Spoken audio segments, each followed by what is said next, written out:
I was in the garage installing a new baby monitor when I heard my wife's voice come through the speaker. "He's in the garage. We have maybe 20 minutes." My hand froze on the screwdriver. Then I heard a man's voice. "In my living room, in the house I paid for." "You sure he won't come back in?" My wife laughed. That laugh I used to love. "Please, he's too stupid to notice anything. I could bring you here every day and he'd never figure it out." The man laughed too. "What about the baby monitor?" "He's setting it up in the garage like an idiot. He thinks he's so handy. Meanwhile, I've been texting you from the nursery for 3 months." My heart stopped. 3 months. Our daughter, Emma, was 4 months old. I looked down at the monitor in my hand, the one I'd just synced, the one that was now broadcasting every word from our living room directly into my ear. "How much longer are you going to string him along?" the man asked. "Until the paperwork is ready," she said. "My lawyer says 6 more weeks. Then I file, take the house, the car, and child support. He won't know what hit him." I stood there in my garage, surrounded by tools I'd collected over 15 years of marriage, listening to my wife plan my destruction. And then she said the thing that changed everything.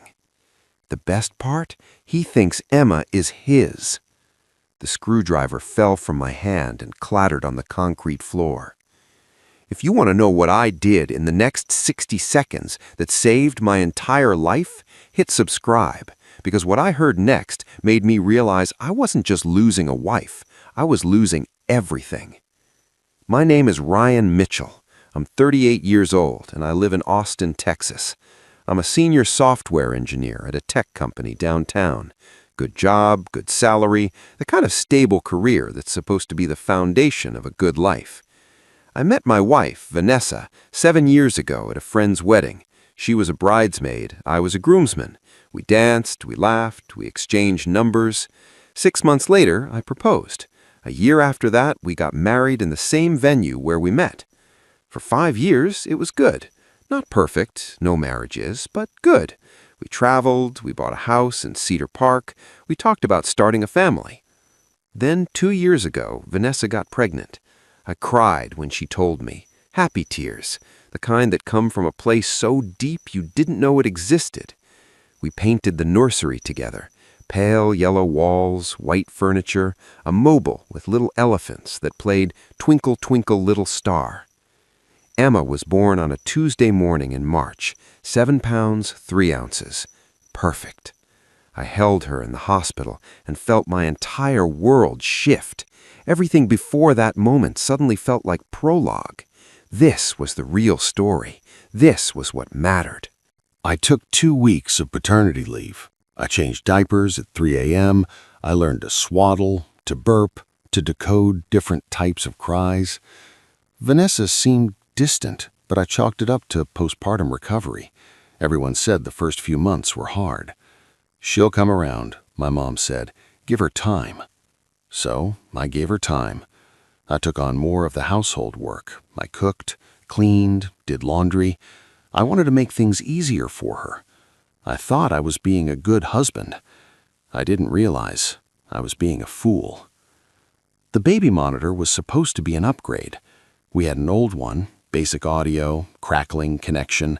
It worked, but barely. I'd researched for weeks and finally bought a new one. Video, 2-way audio, temperature sensor, night vision, top of the line. I was excited to set it up, excited to do something that felt useful.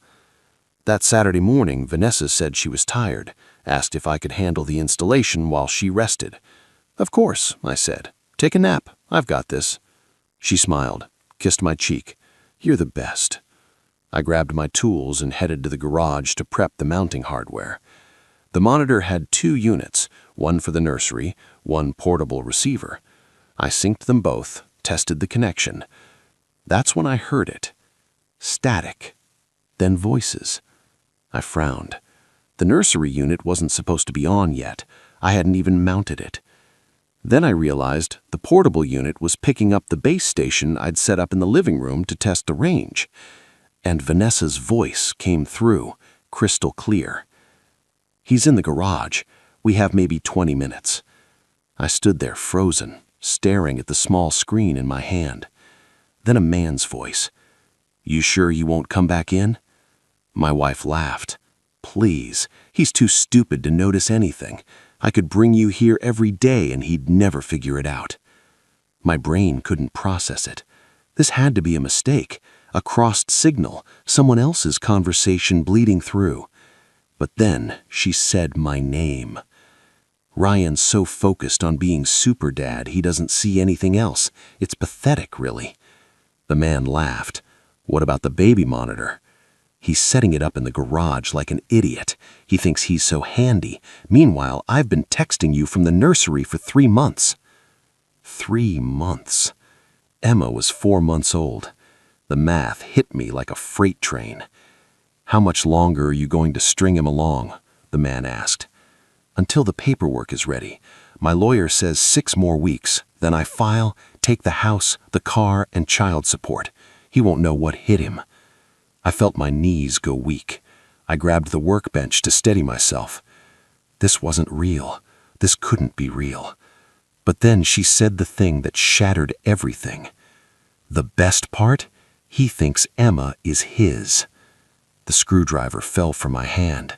The clatter echoed in the garage. On the monitor, I heard Vanessa pause. "What was that?" "Probably just him dropping something. He said he's clumsy."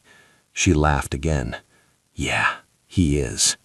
I stood there, hand over my mouth, trying not to make a sound, trying not to scream, trying not to run inside, and no.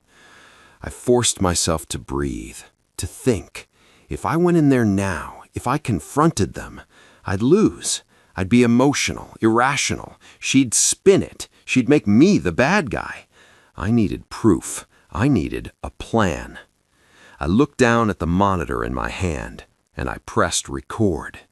The new monitor had a feature I'd almost skipped: cloud recording, automatic backup of all audio and video to a secure server. I'd enabled it during setup, thinking it would be useful for checking on Emma when we weren't home. Now it was recording everything. I pulled out my phone, opened the app, and confirmed. The last 10 minutes of audio were already saved. My wife's voice, the man's voice, every damning word. I stood there in my garage, listening as they continued talking. "So what's the plan after you file?" the man asked. "I move into your place," Vanessa said. "Ryan keeps the house, for now, but with child support and alimony, he won't be able to afford it. He'll have to sell within a year. And then we buy it at a discount. He'll be desperate." The man laughed. "You're cold." "I'm practical," she corrected. "I gave him 7 years. I played the part. Now it's time to cash out." "What about Emma?" There was a pause. "What about her?" Vanessa said, voice flat. "You really think he's not the father?" Another pause, longer this time. "I don't know," she admitted. "Could be him, could be you, could be someone else." My stomach turned. "You don't know?" The man's voice had an edge now. "Does it matter?" Vanessa snapped. "Ryan's name is on the birth certificate. He's on the hook either way." "Jesus, Vanessa. Don't get squeamish on me now, Derek. This is what we planned." Derek. I knew that name. Derek Paulson, Vanessa's co-worker. I'd met him at a company holiday party 2 years ago. He'd shaken my hand, told me I was a lucky guy. I agreed. I listened for another 5 minutes. They talked logistics, when he'd leave, when they'd meet next, how to keep me in the dark. Then I heard movement. "I should go," Derek said, "before he finishes." "Yeah, text me when you get home."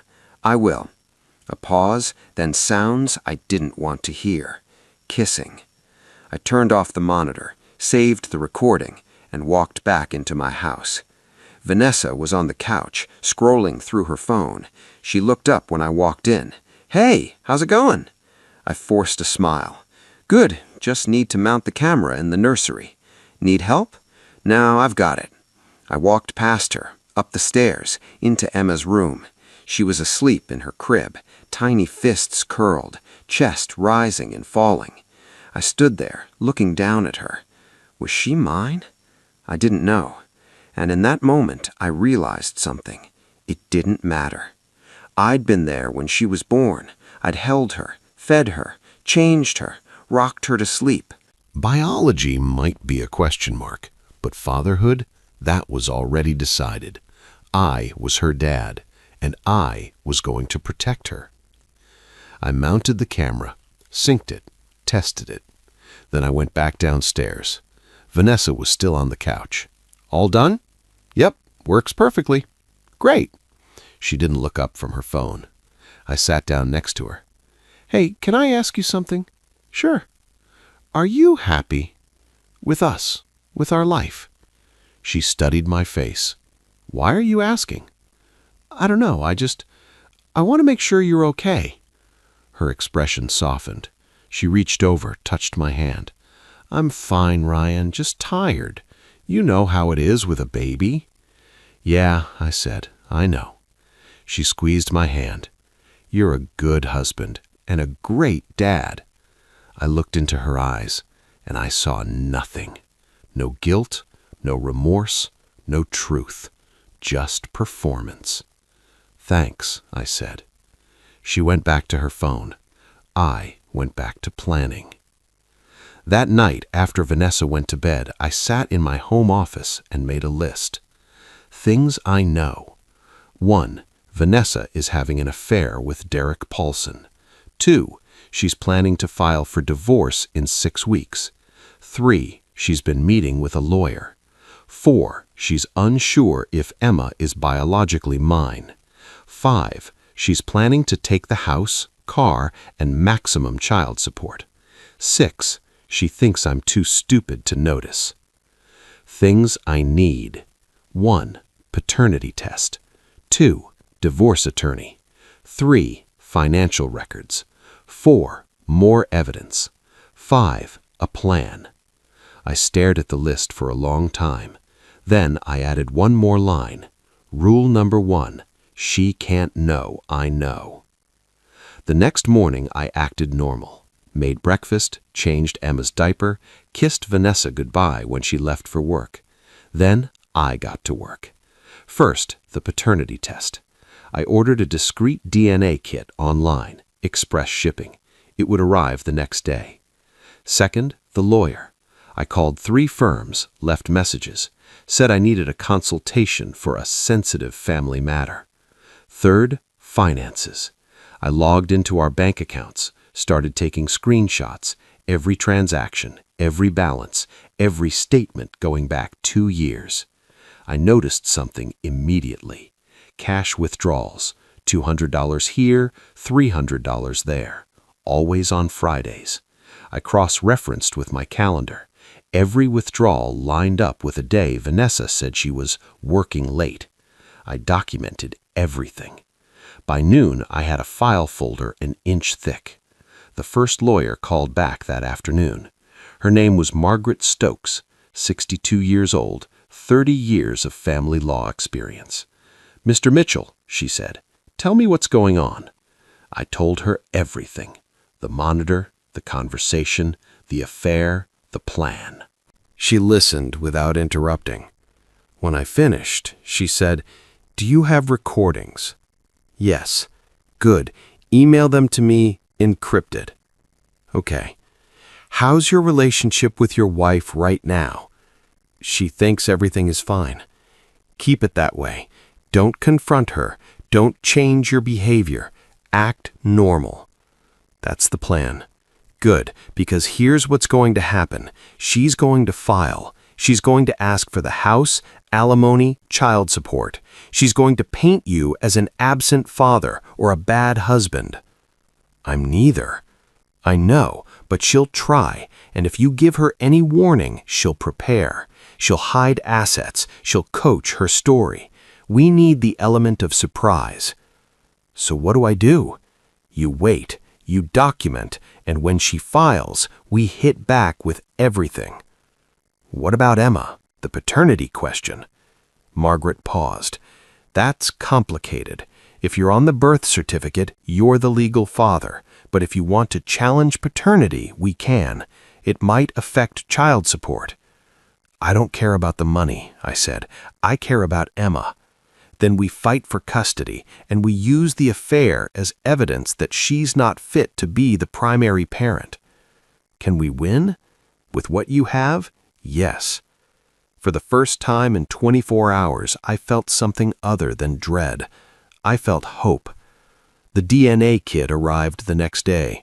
I waited until Vanessa left for work. Then I went into Emma's room.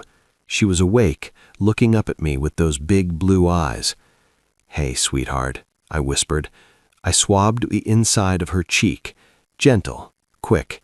Then I swabbed my own, sealed the samples, filled out the paperwork, and mailed it that afternoon. Results in 3 to 5 business days. I kept listening to the baby monitor, not obsessively, just strategically. I learned Derek came over every Tuesday and Thursday afternoon, always when I was at work. I learned Vanessa had already picked out furniture for Derek's apartment. Our apartment, she corrected. Every conversation was recorded, backed up, saved. By the end of week 2, I had over 40 hours of audio. Margaret called it a prosecutor's dream. The DNA results came back on a Wednesday. I was at work when the email arrived. I stared at the subject line for a full minute before opening it. Paternity test results, confidential. My hand shook as I clicked. The report loaded. Pages of technical jargon, charts, percentages. I scrolled to the bottom. Conclusion: the probability of paternity is 99.97%. I read it 3 times. Emma was mine. Biologically, legally, completely mine. I put my head in my hands and cried, not from sadness, from relief. Whatever else happened, whatever Vanessa had done, Emma was mine, and no one was taking her from me. That night, I held Emma a little longer, fed her, rocked her, sang to her. Vanessa came home late, working late again. She smelled like cologne that wasn't mine. "How was your day?" I asked. "Exhausting," she said. "I'm going to take a bath." "Okay." She disappeared upstairs. I sat in the living room, Emma asleep on my chest, and felt the weight of what was coming. The confrontation, the divorce, the custody battle. But I wasn't afraid anymore. I had proof. I had a lawyer. I had a plan. And most importantly, I had the truth. Week 4. Margaret called. "She's going to file soon. I can feel it." "How do you know?" "Because I've seen this 1,000 times. She's getting sloppy, confident. She thinks she's won." "So what do? We file first." I blinked. "What?" "We file first. Tomorrow. We catch her off guard." "But I thought—" "I know what I said, but the situation has changed. You have everything you need. And if we wait for her to file, we're playing defense. If we file first, we control the narrative." "What about the element of surprise?" "This is the surprise. She thinks she has 6 more weeks. We're going to hit her tomorrow." I took a breath. "Okay, let's do it." The next morning, I woke up early. Vanessa was still asleep. I got dressed, kissed Emma goodbye, left a note on the kitchen counter. "Took an early meeting. Be home tonight. Love you." Then I drove to Margaret's office. She had the papers ready. Petition for divorce. Request for full custody. Evidence of adultery. I signed every page. "What happens now?" I asked. "Now we file, and then we serve her." "When?" "Today." My stomach dropped. "Today?" "Today. At her office. In front of her coworkers, in front of Derek." I stared at her. "You're serious? You want to send a message? This is how you send a message." I thought about it for exactly 3 seconds. "Do it." At 4:27 p.m., Vanessa was served. I wasn't there. but Margaret's process server was. He walked into her office building, asked for Vanessa Mitchell, was directed to her desk, and handed her the papers in front of 15 coworkers, including Derek. Margaret called me 20 minutes later. It's done. How did she react? According to the server, she went pale, started shaking, asked if this was a joke. And he told her it wasn't. She has 30 days to respond. I sat in my car, hands on the steering wheel, and exhaled. What happens next? She'll call you, probably in the next hour. She'll be angry, maybe crying. She'll want to know why you didn't talk to her first. What do I say? Nothing. Don't answer. Let her leave voicemails. Let her text. Every message is evidence of her state of mind. Okay. Ryan? Yeah? You did the right thing. I hoped she was right. Vanessa called 17 times in the next 2 hours. I didn't answer. The voicemails started calm. Ryan, what's going on? Call me. Then confused. I don't understand. Why would you file for divorce? We can talk about this. Then angry. You can't just blindside me like this. I'm your wife. Then desperate. Please, Ryan, please call me. We need to talk about Emma. I listened to every message, saved every one, and didn't respond. At 6 p.m., I came home. Vanessa's car was in the driveway. I walked in. She was sitting on the couch, papers spread around her, eyes red. Ryan, I held up a hand. Don't. We need to talk. No, we don't. I walked past her, up the stairs, into Emma's room. She was asleep. I picked her up gently. She stirred but didn't wake. I grabbed her diaper bag, her favorite blanket, a few changes of clothes. Vanessa appeared in the doorway. What are you doing? I'm taking Emma to my parents' house. You can't do that. I can, and I am. Ryan, please. I turned to face her. You told Derek I was too stupid to notice. You planned to take everything from me. You weren't even sure if Emma was mine. Her face went white. How did you? I pulled out my phone, opened the app, pressed play. Her voice filled the room. He's too stupid to notice anything. I could bring you here every day and he'd never figure it out. I stopped the recording. I heard everything, Vanessa. Every word, every plan, every lie.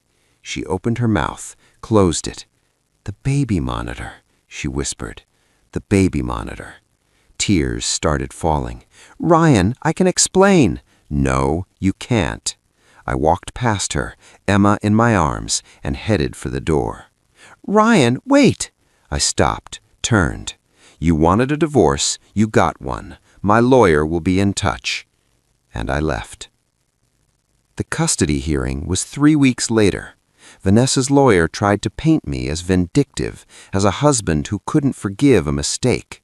Margaret played the recordings, all of them. Vanessa's voice clear as day, planning my destruction. The judge's face hardened with every word. When the recordings finished, Vanessa's lawyer had nothing. The judge awarded me full custody. Vanessa got supervised visitation every other weekend.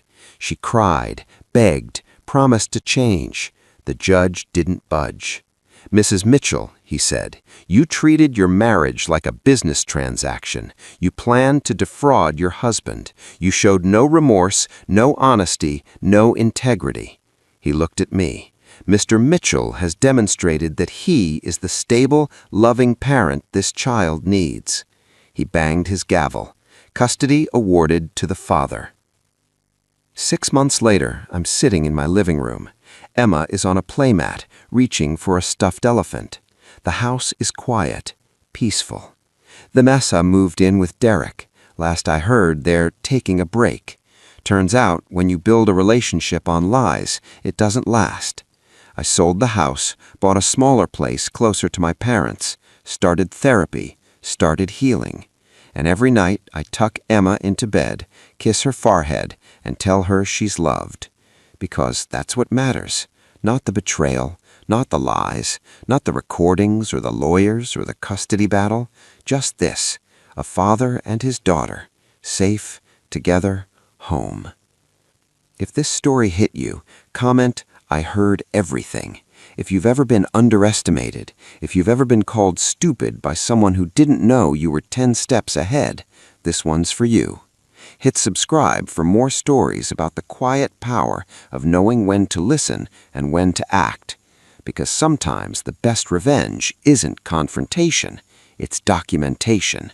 And sometimes the best weapon isn't your voice, it's theirs.